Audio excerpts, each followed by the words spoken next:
Some things on the internet are not meant to be found. They lurk in the shadows, waiting. The thing nobody tells you about a lockdown drill is that real ones sound exactly the same until they don't. Same crackling PA, same flat, rehearsed voice. Same instruction to move away from the windows, stay low, stay quiet. You've done it a dozen times. You know the routine. So when it happens for real, your body just follows the script. You shuffle to the corner. You sit on the floor. You pull your knees to your chest, and you wait. And that's the part that gets me. The waiting. Because here's something nobody ever says out loud. School is one of the only places left in the modern world where you are legally required to be in a building with people you didn't choose. People you don't actually know. You think you know them. You've sat next to them for 3 years. You've borrowed their pens. You've heard them laugh. But when the lights go off and the door locks and the room goes quiet in that specific, suffocating way, you find out very quickly that you had no idea who was in that room with you. 5 stories tonight. All submitted. All verified. As much as anything like this can be verified. A substitute teacher who knew a knock she had no reason to know. A PA system that read names from a wing of the school that had been sealed for 12 years. A student who told his classmates to open the door because it asked him to. A 10-year-old girl who knew things, specific and terrible things, about every person in that room. And a lockdown that, according to every official record in existence, never happened at all. One of these stories has never been posted anywhere online before. The person who sent it asked me not to share it. Begged me, actually. I'm sharing it anyway. The question I keep coming back to, the one I genuinely cannot answer after everything, is whether the threat in any of these stories ever came from outside the building. I don't think it did. Welcome back to the only corner of the internet where the comments section is somehow more disturbing than the video. If you're new here, good. Stay. You found this place for a reason, and I've stopped believing in accidents. If you've been here a while, if you were here for the Camp Pinewood incident or the Overnight Dispatch series, then you already know how this works. You know I don't do jump scares. I don't do actors. I don't do that thing where the scary part is actually just a loud noise and a shaky camera. What I do is worse than that. I read the things people send me, and then I tell you about them. Quick housekeeping before we start, because some of you will ask. Every story in this video was submitted directly to this channel. Real names have been changed. Locations are either altered or deliberately vague, at the request of the people involved. I've done what I can to verify the core details of each account. Some of them verified cleanly. Some of them verified in ways that made me wish they hadn't. Stick around to the end. Story 5. I debated not including it. I went back and forth for longer than I'm comfortable admitting. You'll understand why when we get there. Let's start somewhere familiar. A substitute teacher. A Wednesday. And a lockdown that nobody called. This one came from a junior in a mid-sized public high school, somewhere in the Midwest. She asked me to call her Renee. Renee says the day started the way bad days always do, completely normally. Third period was AP History, and their regular teacher was out sick. The substitute was already at the desk when they filed in. Middle-aged, unremarkable in the specific way that makes someone hard to describe afterward. Reading glasses on a beaded chain. A silver thermos she never opened. A printed seating chart sitting flat on the desk in front of her that she never once looked at. She already knew where everyone sat. At the time, Renee figured she'd just been briefed. That's what she told hers. The sub wrote her name on the board, Ms. Farrow, and then proceeded to give a more coherent lecture on the causes of World War I than their actual teacher had managed in 2 weeks. She didn't use notes. She didn't check the lesson plan. She just talked, and it was good, and by 20 minutes in half the class had stopped thinking about her at all. That's the thing about that morning.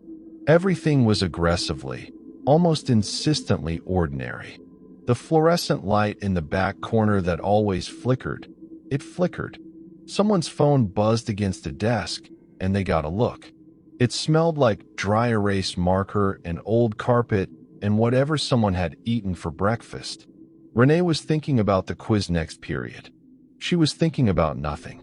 Then the PA clicked on.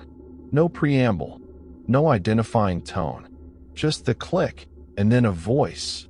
Not the principal, one of the vice principals, a woman Renee recognized, reading the lockdown instructions in the flat cadence of someone reciting something they'd said too many times to feel anymore. Attention staff and students, we are initiating a lockdown. Please follow all lockdown procedures immediately. This is not a drill. That last part. This is not a drill. Renee had never heard that part before. The room did what rooms do. A beat of stunned silence.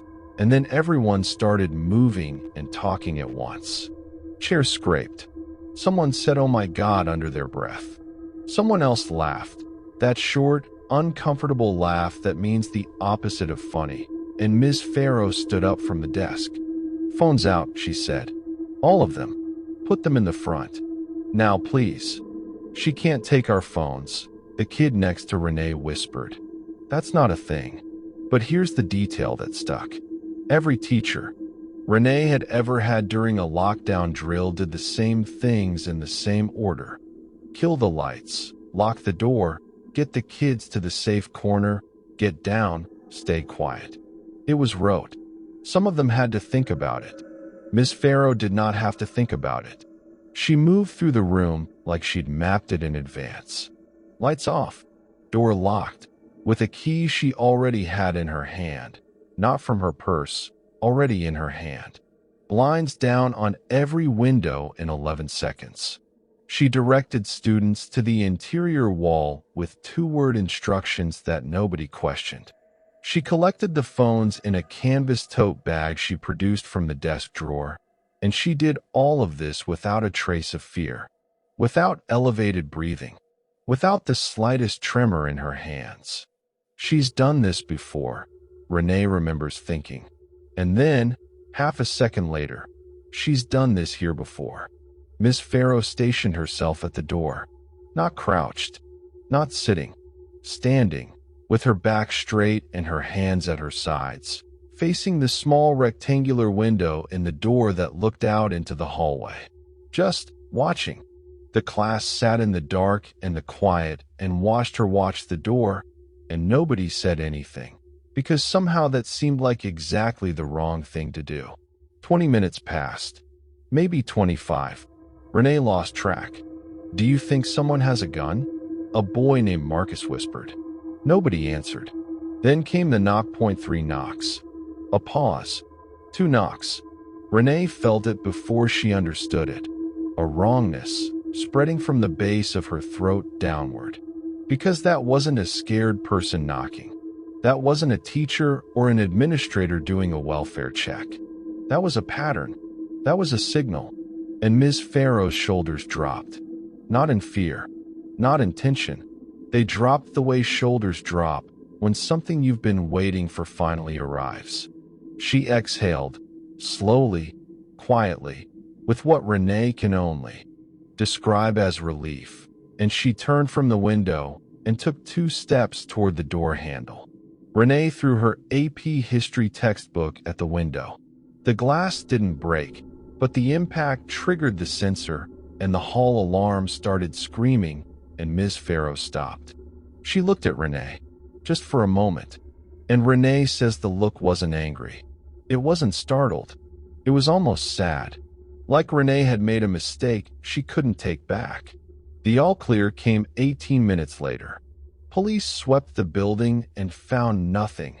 No intruder, no threat, no explanation for the lockdown at all. When Renee looked for Ms. Farrow, she was gone. Not in the hall, not in the parking lot. Administration had no record of placing a substitute in that classroom that day. The agency they used had no record of dispatching anyone named Farrow, ever. Nobody came forward. Nobody explained the knock. I posted about this 3 years ago on a forum that got taken down shortly after.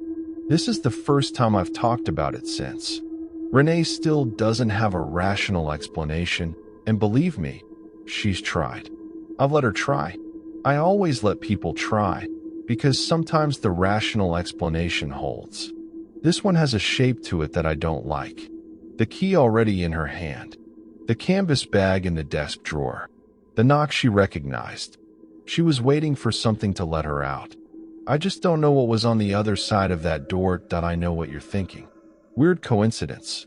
Stressed substitute. First real lockdown. Probably just panicked and reached for the door without thinking. The knock was nothing. The key was nothing. Renee was a scared 16-year-old reading intention into reflex. I know. I've thought it too. Here's the thing about the stories I get sent. The rational explanation is always right there. It's always within reach.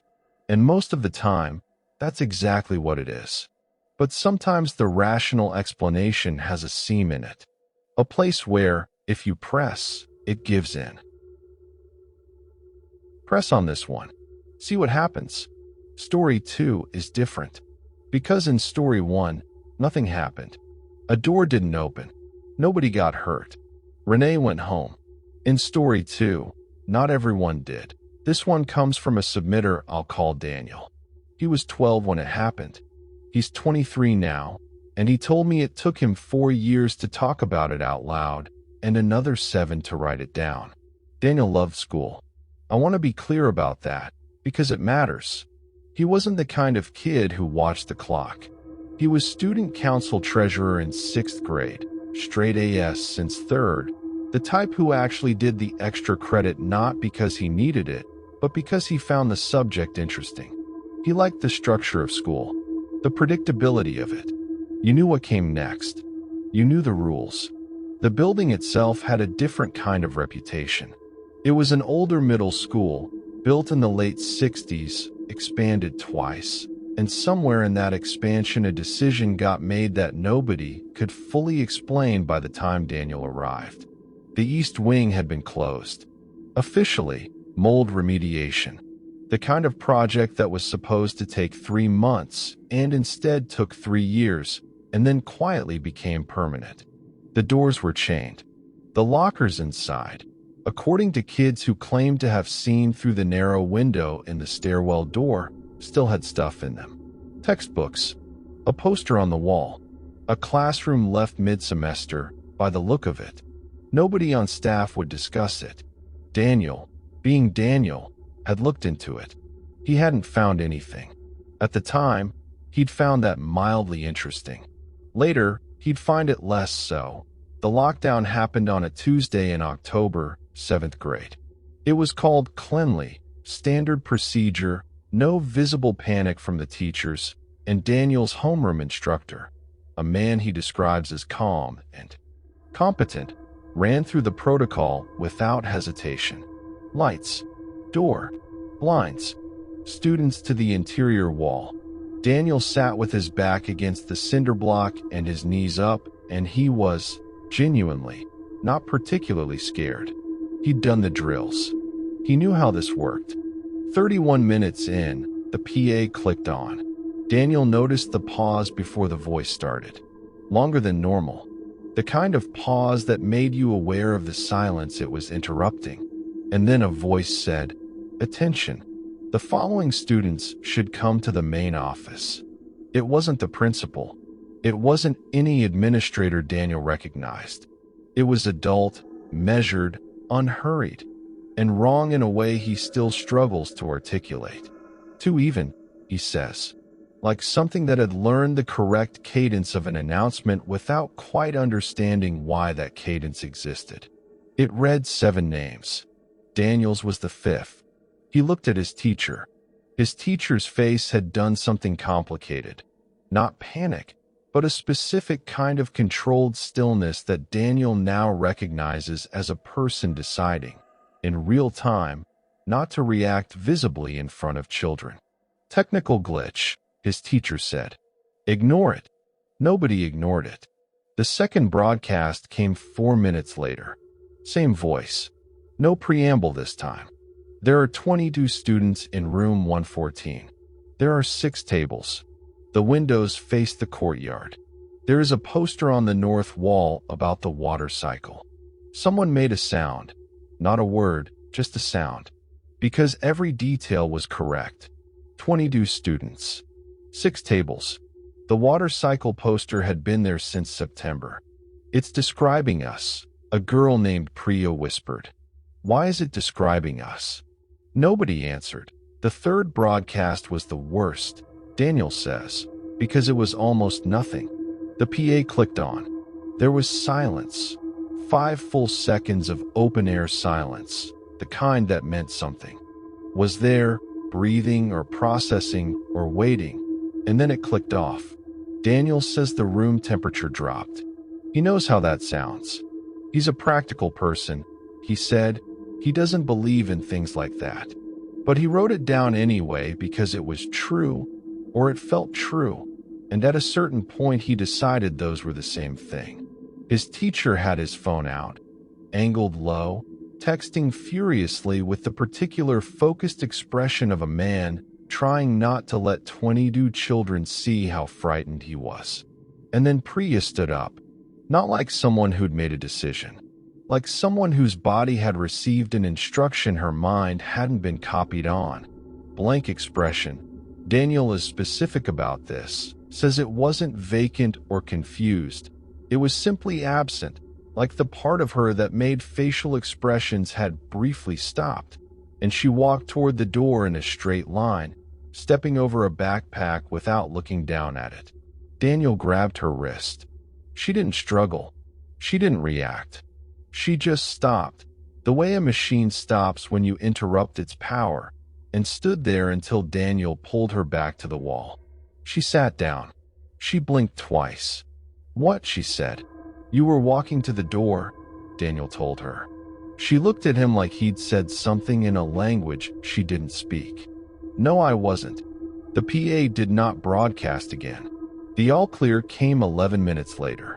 The investigation determined that the broadcast had originated from a terminal in the East Wing, the sealed wing, chained since 2007, according to facilities records. The chain on the stairwell door was intact. The door showed no signs of forced entry, no signs of recent entry of any kind, no dust disturbed, no surfaces touched.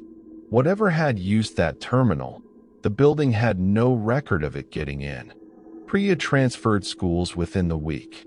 Her parents gave no reason to the administration, no explanation to Daniel, no forwarding information to the friends who tried to reach her.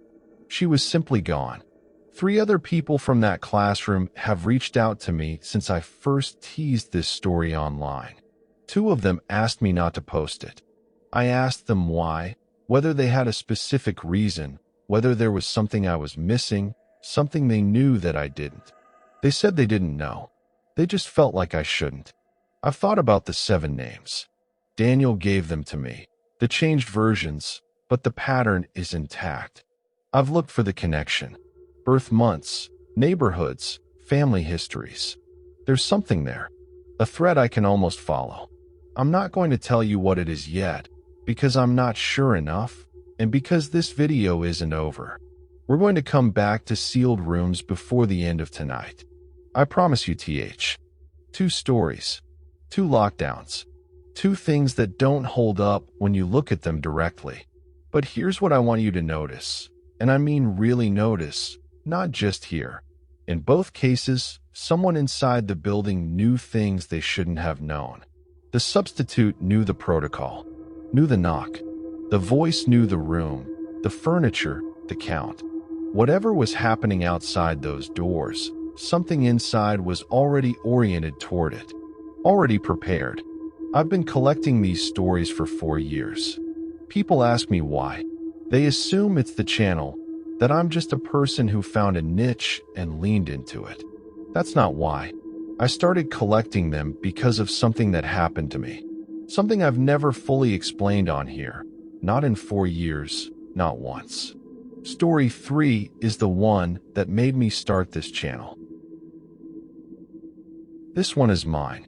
I don't talk about it the way I've talked about the others.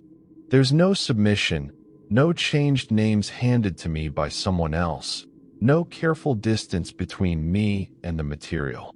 This is the thing I've been sitting with for 9 years, and I'm going to tell it as straight as I can, which means I'm going to tell it imperfectly, because that's the only honest way I know how. Sophomore year. Room 114 was a history classroom on the ground floor, Mr. Callahan's room, which meant it was the kind of classroom that felt lived in the best way. Maps on every wall, a shelf of cracked paperbacks nobody was supposed to touch, but everyone did. A row of windows along the east side that looked out not onto the parking lot or the street, but into the school's interior courtyard. A small and used square of concrete and a single dead tree that nobody had ever bothered to remove. Mr. Callahan had been teaching there for 19 years. He knew everyone's name by the second day. He brought in coffee cake on Fridays sometimes, for no reason, just because. There were 26 of us in that room. I remember most of them. Marcus sat to my left, always drawing in the margins of his notes. Jenna was in the back, perpetually finished before everyone else. And there was a kid I'll call Owen, quiet, unremarkable in the way that good, steady people sometimes are. He sat near the windows. He never caused trouble. He had, as far as I knew, never done a single noteworthy thing in his life. I want you to hold on to that. The lockdown was called at 10:14 in the morning. I remember the time because I just looked at the clock, willing third period to move faster. The PA announcement was different from the drills. Same words, different weight behind them. And through the courtyard windows, I could see the reflection of red and blue lights strobing against the far wall of the building. Police cars, somewhere on the other side of the school. Nobody asked how they'd gotten into the interior courtyard. I've thought about that since. We just didn't ask. Mr. Callahan ran the protocol the way I imagined he'd run everything. Without wasted motion, without visible panic, with the kind of quiet authority that makes you feel safer than you probably should. Lights off, door locked and barricaded with his desk. Blinds down. Everyone to the interior wall, away from the windows. Sit down, stay low, stay quiet. He was good at his job. He did everything right. I want to be clear about that, because I've spent a long time wondering if it mattered. We sat. We waited. 10 minutes. 20. That's when I noticed Owen. At first I thought he was praying. He was murmuring, low, below the threshold of words, the way someone talks when they're reciting something private. His eyes were open but angled slightly downward, and his hands were flat on his knees. I watched him for a minute and then looked away because it seemed like something I shouldn't be watching. Then I noticed the pauses. He'd murmur for a few seconds. Stop. Wait. Actually wait, like he was listening to a response. Then murmur again. Back and forth. The rhythm of a conversation, slow and patient, with someone I couldn't hear. Owen, Mr. Callahan said softly, crouching beside him. Hey, look at me. Owen held up one finger, the universal gesture for wait a moment. The specific social confidence of a person who is in the middle of something and will be with you shortly. Mr. Callahan stayed crouched. He looked at me. I looked back at him. Neither of us had words for what we were watching. Owen listened to something for a long moment. His expression shifted, not to fear, but to something that looked almost like consideration. Like he was being presented with a reasonable argument and taking it seriously. He nodded slightly once. Then he looked. What I keep coming back to, what I've never been able to set down, is the possibility that the lockdown wasn't about keeping something out. That lockdowns, or some of them, some specific and chosen ones, serve a different function entirely. That the doors, the barricades, the protocol we all followed so carefully Maybe that's not protection. Maybe that's containment. Maybe we were never the ones being protected. Take a breath. Seriously, I'll wait. If you're watching this in a school right now, first of all, hi. Second of all, I'm sorry. Third of all, it's probably fine. Probably. Okay, here's what we have so far. A substitute who wanted to open the door. A voice that knew exactly who and what was in the room. A student who received a message nobody else could hear, relayed it politely, and then forgot he'd ever said it. 3 lockdowns. 3 buildings. And in every single case, the thing that didn't make sense wasn't outside. It was inside. Already there. Already oriented. Already waiting for someone to make a move toward the door. I don't think that's a coincidence. I think that's a pattern. And I think some part of you already knew that, or you wouldn't still be here. Story 4 is the first one where someone made a choice. A deliberate one, with full awareness of what they were doing. I'm still not sure it was the wrong call. This one came from a parent. Not a student, not a teacher. A parent, writing to me 3 years after the fact, in an email that was clearly not the first draft. You can tell, sometimes, when someone has written a thing many times before they finally sent it. The sentences are too clean, too considered, like something that's been carried a long time and finally set down. I'll call her mother Carol. Her daughter, the one this story is actually about, I'll call Lily. The school was an elementary, 3rd grade, so 8 and 9-year-olds mostly, with a handful of 10-year-olds including Lily. Carol described the classroom the way parents know their children's classrooms, with the specific, peripheral detail of someone who'd volunteered there on occasion and half paid attention. Crayon drawings laminated and taped along the top of the whiteboard. A reading corner with a faded alphabet rug. A class hamster in a cage by the window named, for reasons that had been lost to time, Admiral Crumbles. The teacher kept a jar of colored pencils on every table. The room smelled like construction paper and hand sanitizer. You know the room. You've been in the room. That's the point. Lily was, by every account, the kind of kid teachers mention at parent-teacher conferences without being prompted. Not a prodigy, not exceptional in any flashy way, just genuinely good at the quiet work of being a student. Attentive, kind to the other kids, helpful without being asked. The kind of child that makes adults around her feel, obscurely, like things are going to be okay. Carol used that phrase specifically. Made you feel like things were going to be okay. She said it like it still bothered her.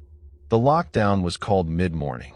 The teacher gathered the children in the reading corner, away from the windows, lights off, door locked, the alphabet rug suddenly doing different work than it was designed for. The children did what 3rd graders do during lockdowns. Some whispered, some fidgeted. One cried quietly. One fell asleep inside of 10 minutes with the supernatural resilience of the very young. Lily sat with her hands in her lap and went very still. Not frightened still, not frozen, just settled, in a way that was different from the other children, in a way that the teacher noticed and Carol noticed when the teacher described it later. Like the lockdown had flipped a switch in Lily that it had flipped the wrong direction in everyone else. After about 15 minutes, Lily turned to the boy sitting next to her. Carol called him Thomas and said, quietly and without preamble, "Your dad is going to lose his job on Friday, but it's going to be okay after." Thomas stared at her. The teacher started to say something, opened her mouth, had a word ready, and then Lily turned to a girl across the circle and said, "Your grandma is sick. She doesn't want anyone to worry, so she hasn't told your mom yet. But she's going to tell her soon." The girl's name was Sophie. Sophie's expression did something complicated and young and terrible. "Lily," the teacher said, "Sweetheart, let's." "Mrs. Okafor's car has a noise in it," Lily said, still in the same mild, informational tone. that she keeps forgetting to get checked. She should get it checked. She paused.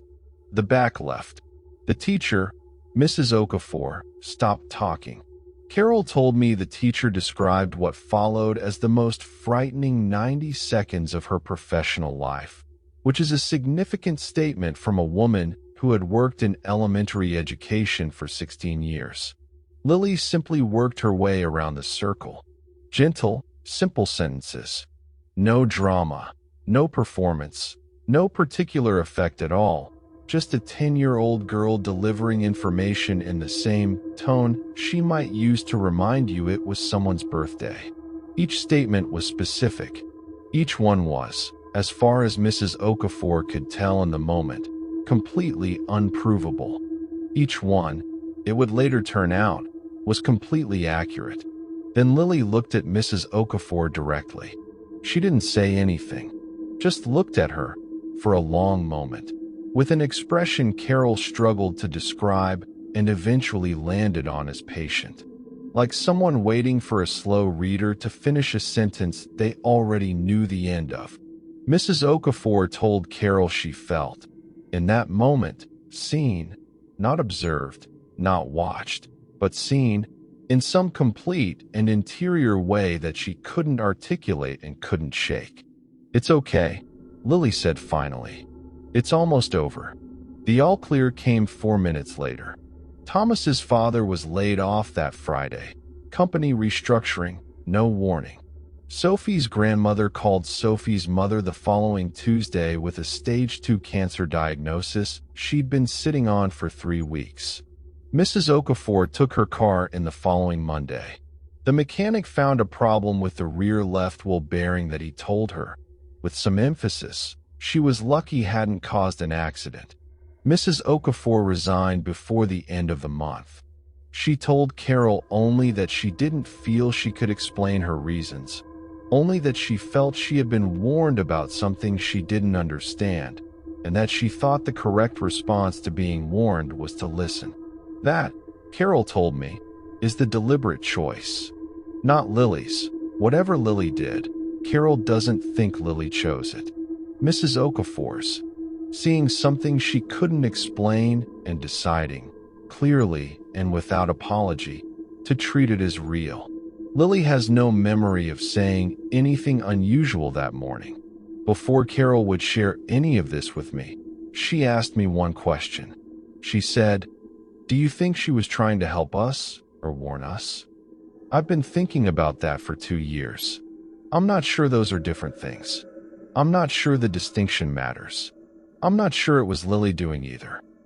I've been doing this for a while now. I've read thousands of submissions. Thousands. Most of them are explainable. Most of them, when you pull on the thread, resolve into something human-sized. Misremembered details.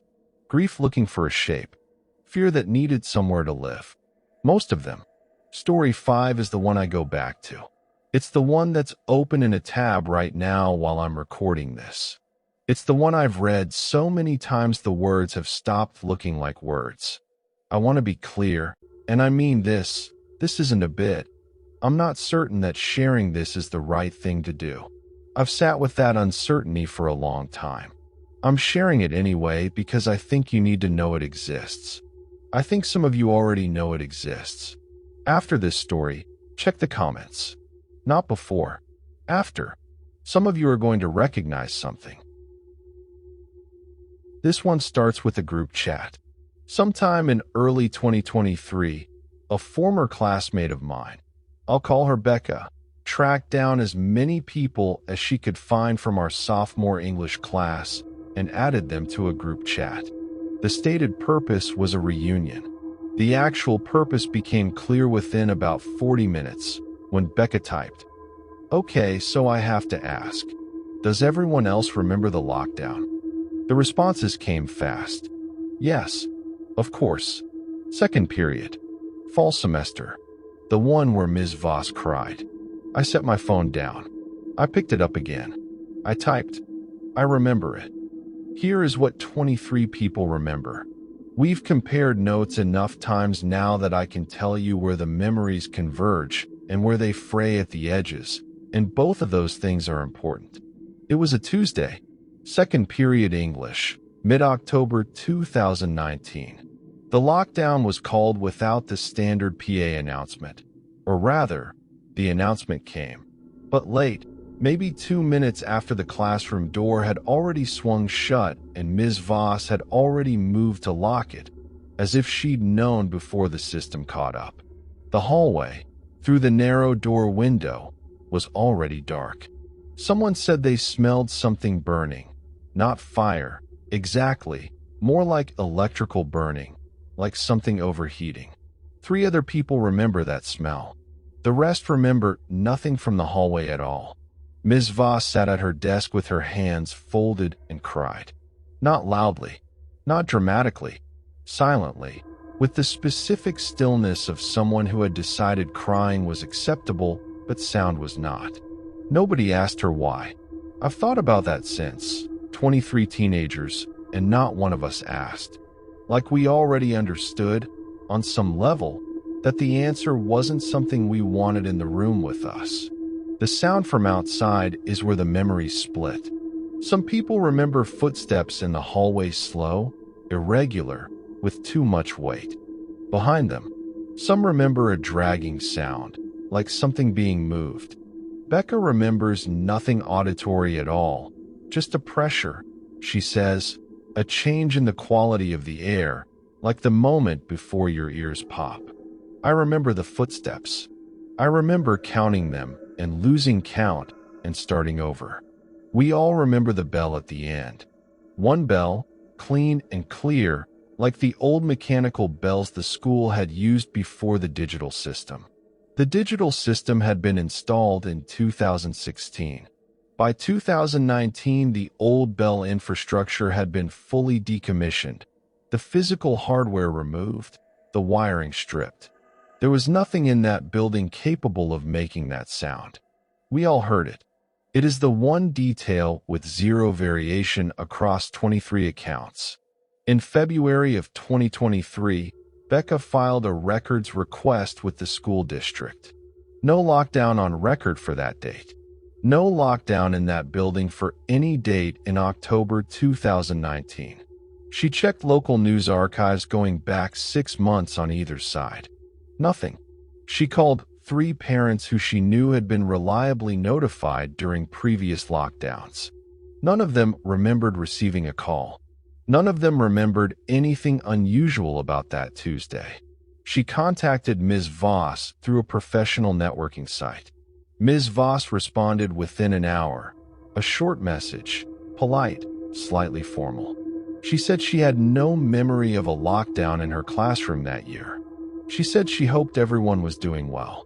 Becca read that response to the group chat and then said, "She answered too fast. You don't answer that fast if you actually don't remember." Nobody disagreed. 3 weeks later, a classmate I'll call Jordan posted a photo to the chat. He'd found it in an old camera roll, a photo taken on his phone during the lockdown, timestamped 10:47 a.m. on the date we all remembered. He said he had no memory of taking it.